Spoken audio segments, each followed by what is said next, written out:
¿Cómo encontrar alegría en temporadas difíciles? Este es el tema que quiero que veamos hoy con la palabra de Dios. Y incluso el título, uno se pregunta, ¿es esto posible? Pero cuando leemos Filipenses 4:4, encontramos al Espíritu Santo inspirando al apóstol Pablo a decirnos: regocíjense en el Señor siempre. Otra vez les digo, regocíjense. Cuando uno lee esta instrucción, uno aquí se impacta cuando conoce el contexto en que el apóstol Pablo está diciendo estas palabras. Lo está diciendo desde una cárcel. ¿Cómo puede una persona en una cárcel, en las condiciones en las que él se encontraba, decirle a las personas que están en mejor situación que él que se regocijen? Y esta palabra regocijarse significa estén alegres. Y dice, estén alegres siempre. Otra vez les digo, estén alegres. Cuando la Biblia repite o hace eco continuo en una misma frase de un mismo concepto, es porque está subrayando Dios, algo que es importante para el creyente. Y hay mucho de lo que podemos ver en este pasaje, y una de ellas es que es el deseo de Dios que nosotros como creyentes podamos encontrar alegría en todas las áreas de nuestra vida y en todas las temporadas de nuestra vida. Pero ¿cómo vamos a encontrar alegría en esos tiempos difíciles? Porque claro, en los tiempos de éxito, en los tiempos de bendición, en los tiempos donde todo está yendo bien, no es difícil estar alegres. Pero ¿cómo podemos estar alegres en momentos de necesidad, en temporadas de escasez, en temporadas de problemas familiares, de pérdidas, de situaciones que nos duelen, en medio de traiciones, de momentos adversos, de momentos de desafíos en nuestra vida, donde el corazón nos duele, donde estamos cansados espiritualmente? Y este es un misterio realmente que la palabra nos habla. Y una de las cosas que yo he entendido es que nada en la palabra de Dios está al azar, ni nada está puesto ahí que Dios nos mande sin que sea posible que lo tengamos.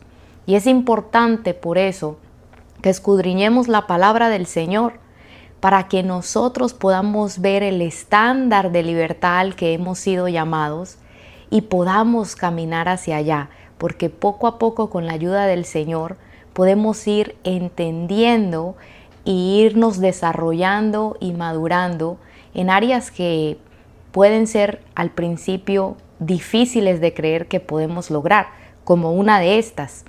¿Por qué esta parte es difícil? Porque nosotros como seres humanos estamos acostumbrados a dejarnos guiar por las emociones. Y este es un llamado de Dios para ir por encima de las emociones comunes. ¿Por qué? Porque aquí, sabiendo que el apóstol Pablo lo está escribiendo desde una cárcel, nos muestra que este alegrarse, esta alegría, no está basada en las circunstancias de vida ni en las temporadas en las que estemos. Es una alegría que no nace de lo circunstancial, sino es una alegría que es en el Señor. Por eso es que esa parte es la más importante del pasaje, donde él dice, regocíjense en el Señor siempre. Otra vez les digo, regocíjense. Y cuando yo estaba meditando en este pasaje, en la palabra que dice siempre, no se está refiriendo a todo momento, ni a toda hora, ni a todo minuto, sino en todas las temporadas de vida. ¿A qué me quiero referir? Pues obviamente en un momento que recibes una mala noticia o que estás pasando por un momento de mucha presión y de mucho estrés porque te está pasando algo, como por ejemplo el apóstol Pablo cuando lo agarraron y lo azotaron con varas y lo metieron a la cárcel, le pusieron los pies en el cepo. En el momento que estaba sucediendo toda esta transición fea de vivir estas circunstancias, obviamente uno no va a tener una alegría. Uno no tiene una alegría en el momento que le dan un diagnóstico de salud que te preocupa, o en el momento de que un hijo tuyo está enfermo, una hija, y estás angustiado, en el momento que quedas sin trabajo y no sabes cómo vas a pagar las responsabilidades financieras que tienes. En el momento obviamente no va a haber una alegría porque estás recibiendo el golpe, se puede decir. Pero a lo que se está refiriendo aquí es qué podemos hacer para que cuando recibamos el golpe podamos irnos a la alegría y así estar alegres en todas las temporadas y no irnos para abajo, para la amargura, para el desánimo, para la desilusión y la desesperanza. Entonces esto es lo que nos está diciendo, alégrense siempre, o sea, en todas las temporadas. Claro, en el momento del golpe recibimos como que nos destanteamos, nos angustiamos, claro, es lo natural, nos llenamos de temor, nos quiere venir el desánimo, quiere caer nuestra fe, pero ahí es donde el apóstol Pablo entra y dice, no, alégrense. Y entonces aquí vamos a ver hoy, vamos a escudriñar de que esta alegría no nace de nosotros, no nace de la circunstancia ni de la situación que estamos viviendo, sino que es una decisión. Y no quiero hablar aquí solo decir es una decisión que podemos tomar a secas, porque entonces las personas que se dedican a la autoayuda o a todo eso de la motivación es lo que predican, de que nos mentalicemos positivamente y que nos con nuestra fuerza de voluntad tratemos de tener buenos pensamientos y de tener emociones positivas. Y esto no es lo que enseña la Biblia, sino que la Biblia aquí nos dice que nos alegramos en alguien y es en el Señor. Entonces aquí quiero que veamos qué es lo que nos puede trasladar de un momento difícil, de un golpe que estemos llevando, a trasladarnos a la alegría a pesar de que la circunstancia persiste, y cómo podemos estar en alegría en todas las temporadas de nuestra vida. En alegría cuando estamos pasando por el desierto, por el valle, por la enfermedad, por el momento de lucha, por el momento de batalla. ¿Cómo podemos seguir este consejo que el apóstol Pablo nos dice? Que nos alegremos siempre en el Señor. Y entonces aquí quiero hablar de diferentes puntos. El primero es que esa alegría nace de nuestra relación en el Señor, con Cristo, de nuestra relación personal con Cristo. El que tiene una relación personal con el Señor siempre puede ir con el Señor a entregar sus cargas. Por eso nosotros no podemos divorciar el versículo 4, que es el que leímos, regocíjense en el Señor siempre, de el versículo 6, porque son versículos que van unidos, relacionados. Es una consecuencia. El versículo 6 es lo que se hace para poder llegar a regocijarnos siempre en el Señor. Y por eso se los voy a leer. El versículo 6 dice, por nada estén afanosos. Cuando nos dice esto, la Biblia nos da a entender que van a llegar momentos donde nos vamos a preocupar. Cuando dice afanosos, significa una angustia, una preocupación. Y dice, no se preocupen por nada. Diciéndonos esto, nos da a entender, por obvias razones, de que sí van a llegar esos momentos donde, la preocupación va a tocar a nuestra puerta. Pero dicen, no se afanen por nada, sino sean conocidas todas sus peticiones delante de Dios en toda oración y ruego, con acción de gracias. Entonces aquí nos dice que cuando el afán, la angustia, la preocupación, porque recibimos un golpe de la vida, toque a nuestra puerta, entonces lo que tenemos que hacer es ir con Dios y darle a conocer todas nuestras peticiones, lo que nos preocupa, lo que nos da temor, el desafío por el que estamos atravesando, y que ahí nosotros le pidamos en oración y en ruego. O sea, la oración, el momento personal con Dios y también con acción de gracias. Dándole gracias al Señor es no quejándonos. La acción de gracias es la antítesis de la queja. Cuando hay una persona que se está quejando es porque es una persona que no está viendo todo lo que Dios sí está haciendo. Entonces, el dar gracias a Dios nos empieza a dar seguridad en el corazón de que Dios está obrando y que Dios ha sido bueno y que sigue siendo bueno. Entonces, estos pasos de por sí ya empiezan a tratar con nuestro corazón. Ya de estar en una situación de mucho temor, de mucha preocupación y angustia, ya cuando vamos con oración a pedirle al Señor, es como que este pasaje nos da a entender, lleven esas cargas con Dios. Porque sí, va a llegar el momento de preocupación, pero vaya con Dios y lleve esas cargas. Y dele gracias al Señor, no se queje, sino dé gracias. Y después dice el 7, que entonces la paz de Dios, que sobrepasa todo entendimiento, guardará sus corazones y sus pensamientos en Cristo Jesús. Entonces, para llegar a esa alegría, primero tenemos que ir a descargarnos con Dios. Primero tenemos que ir a presentar eso que nos preocupa, lo que necesitamos de Él, lo que necesitamos que Él nos ayude. Y después de ahí, lo segundo que tenemos que hacer es empezar a poner nuestros pensamientos intencionalmente en su carácter. Esta alegría de la que está hablando el apóstol Pablo no se basa en nuestras circunstancias, sino nace del carácter del Señor, de nuestra fe en quién es Dios. Y ese es un punto muy, muy importante, porque aquí vemos que entonces es una elección, lo que les hablaba antes, pero no es una elección de que tú con tu fuerza de voluntad estás tratando de tener pensamientos positivos, sino que tú eliges confiar y tú eliges intencionalmente concentrarte y enfocarte en quién es Dios y eliges entonces el camino de descansar en su carácter.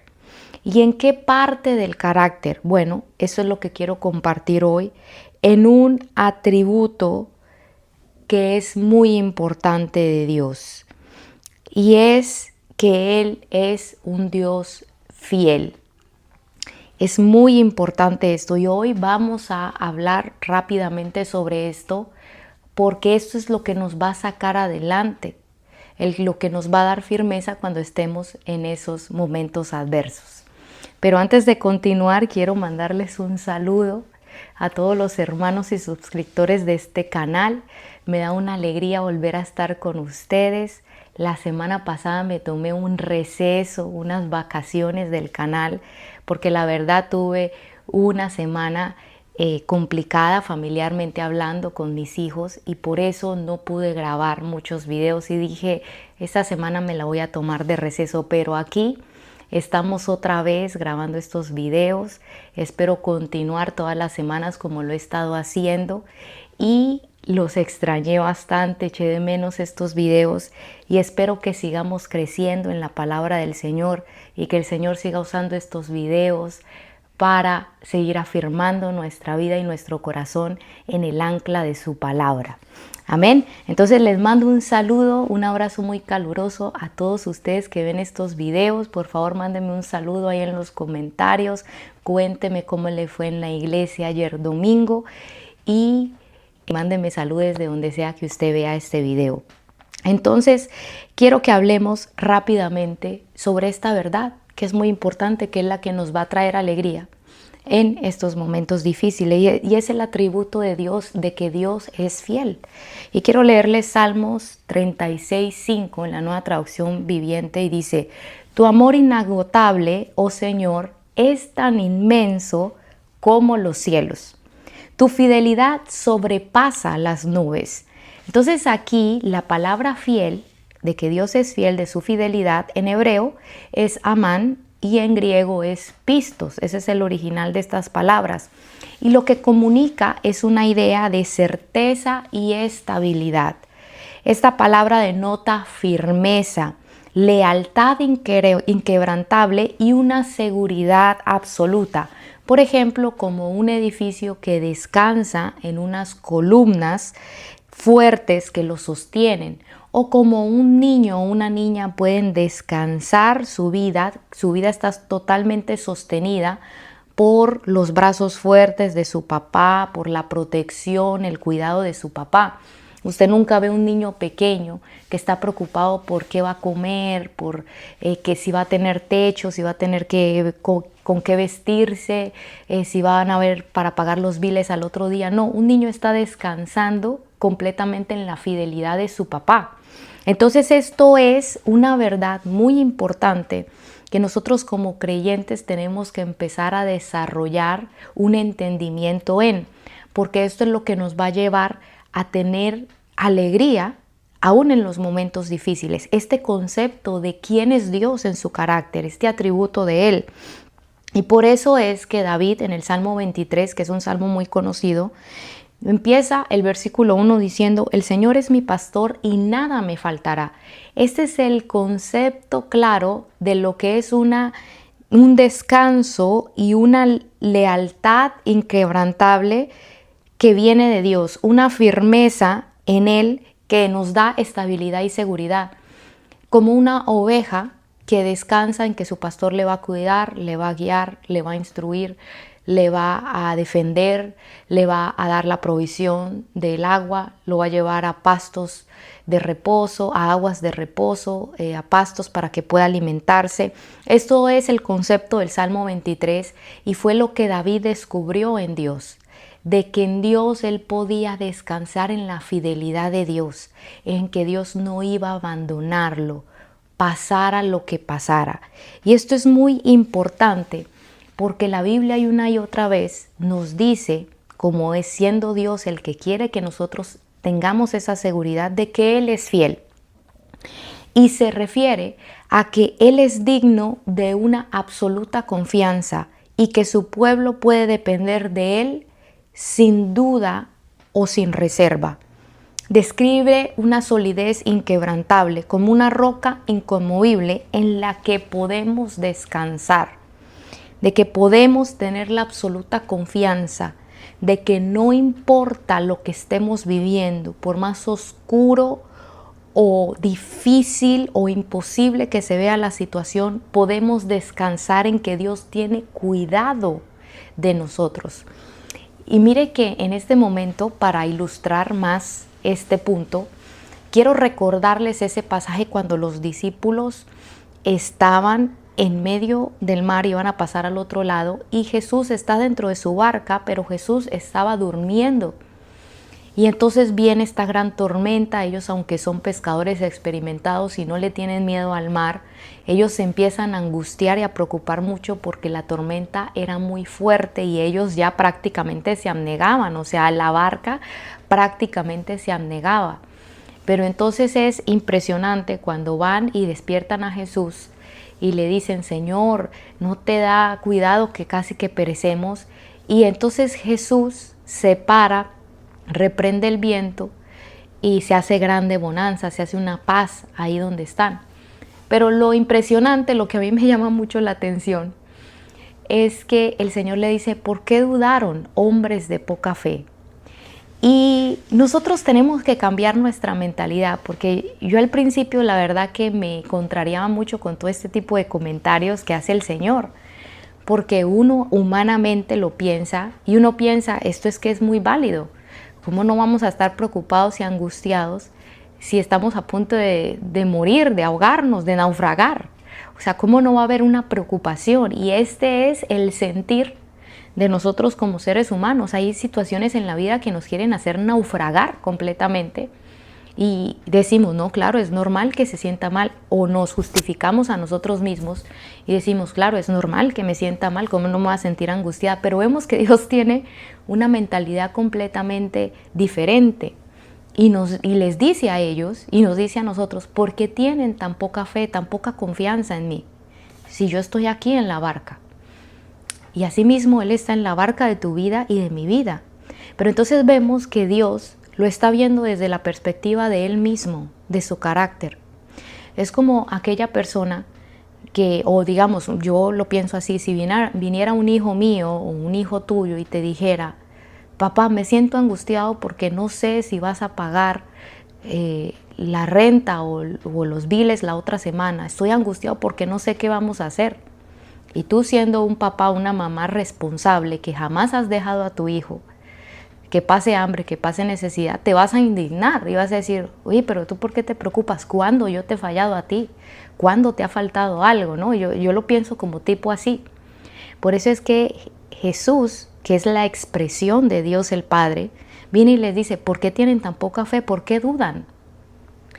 Porque Él lo ve desde su perspectiva de quién es Él, que Él es fiel y que nosotros podemos descansar aún en la peor tormenta, en el peor problema, en la peor circunstancia, en su fidelidad y en su amor inagotable hacia nosotros, de que Él no nos va a dejar. ¿Por qué? Porque Él es fiel, porque Él ha hecho un pacto con nosotros, un pacto que Él mismo se ha obligado a cumplir y que Él no va a romper, sencillamente porque su naturaleza es fidelidad. De que nosotros podemos saber, así como vimos en ese pasaje que leímos de Salmos 36:5, donde dice que tu fidelidad sobrepasa las nubes. Podemos saber que su fidelidad es tan inmensa e incalculable que alcanza hasta las nubes. Él es digno de confianza eterna, sin importar cuán improbables parezcan sus promesas. Tenemos que confiar que Él lo va a cumplir y lo va a hacer.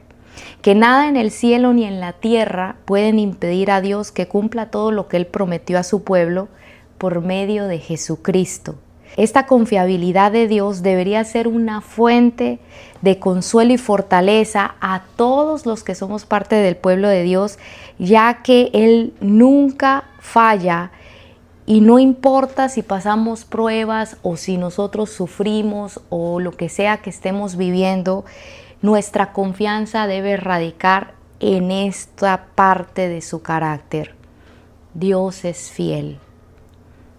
Dios sabe lo que yo estoy pasando y yo puedo confiar en que Él está obrando para mi bien, en que todo lo que yo estoy viviendo, aunque no entiendo lo que estoy pasando, Él está obrando y Él está haciendo algo y Él me va a sacar adelante.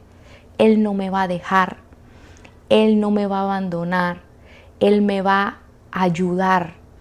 Y hay un pasaje con el que quiero terminar, que está en Génesis 50:20, que es lo que le dice José a sus hermanos después de que él vivió momentos terribles, fue vendido como esclavo, estuvo como esclavo injustamente, lo metieron a la cárcel, estuvo años en la cárcel y entonces cuando los hermanos se dan cuenta que él es ahora el gobernador de Egipto, muere su papá, Jacob, y ellos tienen miedo de que José va a tomar unas represalias en contra de ellos, que los va a matar en venganza por el mal que le hicieron.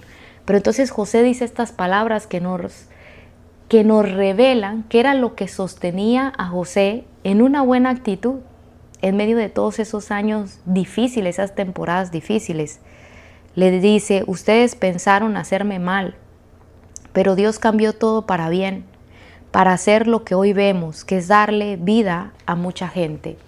Entonces aquí vemos que José les está hablando de la fidelidad de Dios, que aunque me intentaron hacer mal, Dios usó eso. Dios sabía lo que estaba haciendo, Él tenía un plan y Dios lo volvió para el bien, no solo mío, sino de todos nosotros, les dice José. Entonces esa es la confianza que nos va a llevar de la tristeza, de la angustia, a la alegría y poder cumplir lo que este hombre, el apóstol Pablo, podía decir en una cárcel. Generalmente cuando lo metían a él a la cárcel lo golpeaban. Él a veces tenía luchas tremendas con un aguijón que tenía tal vez una enfermedad. En su cuerpo llevaba marcas, heridas, de tanto que lo azotaban, lo golpeaban. Vivía momentos muy adversos, pero entonces dice estas palabras en medio de la cárcel, estando alegre en medio de la cárcel. Pero ¿en qué radicaba esta alegría? En esto, en que aunque él no entendía, él sabía que Dios estaba obrando maravillas por medio de su circunstancia. Entonces, con esto quiero acabar. Es necesario que nosotros, en medio de la circunstancia, después de que ya oramos, entregamos nuestras cargas a Dios, no nos quejamos, sino que dimos gracias, es importante que empecemos a decidir, enfocarnos en este atributo de Dios, en esta parte del carácter de Dios, en vez de volcarnos a lo negativo, que empecemos a decidir, sí Señor, aunque yo no entiendo, yo decido confiar en tu fidelidad. Tú estás obrando algo para mi bien, algo para el bien de los demás. Tú estás haciendo una obra en mí, en medio de esta circunstancia que yo estoy viviendo. No entiendo lo que estoy pasando, pero sé que tú me estás llevando a tener la victoria. Sé que lo que yo estoy viviendo me está purificando, está haciendo algo en mi vida que después yo voy a disfrutar de la recompensa y de los beneficios de esto que yo estoy viviendo. Es como abrir nuestro corazón para permitirnos descansar en que en los momentos de oscuridad y de tormenta Él está en nuestra barca y Él está en control de lo que estamos viviendo, y que si Él está permitiendo lo que estamos viviendo es porque Él sabe bien que es lo mejor para nosotros. Aunque no nos guste el dolor, aunque no nos guste el quebranto, podemos, esa confianza en su fidelidad, podemos descansar, el que Él no nos va a dejar, el que Él no nos va a dejar perecer, en que esos temores tan horribles que tenemos no se van a llevar a cabo, en que Él va a salir a nuestro encuentro para ayudarnos en los momentos donde más necesitamos. Y entonces, cuando empezamos a meditar en estas cosas y a decidir creer en esto, entonces ahí es donde empieza la alegría. Cuando empezamos a relacionarnos con Dios y a meditar en esto, empieza la alegría. Nos alegramos porque sabemos de que viene algo mejor, que esta temporada no es el final, que su fidelidad va a traer algo bueno a nuestra vida, que aunque no lo podamos ver, eso bueno viene. ¿Por qué? Porque no estamos confiando en nosotros, sino en la fidelidad de Él. Bueno, que Dios te bendiga y nos vemos en un próximo video. Bendiciones.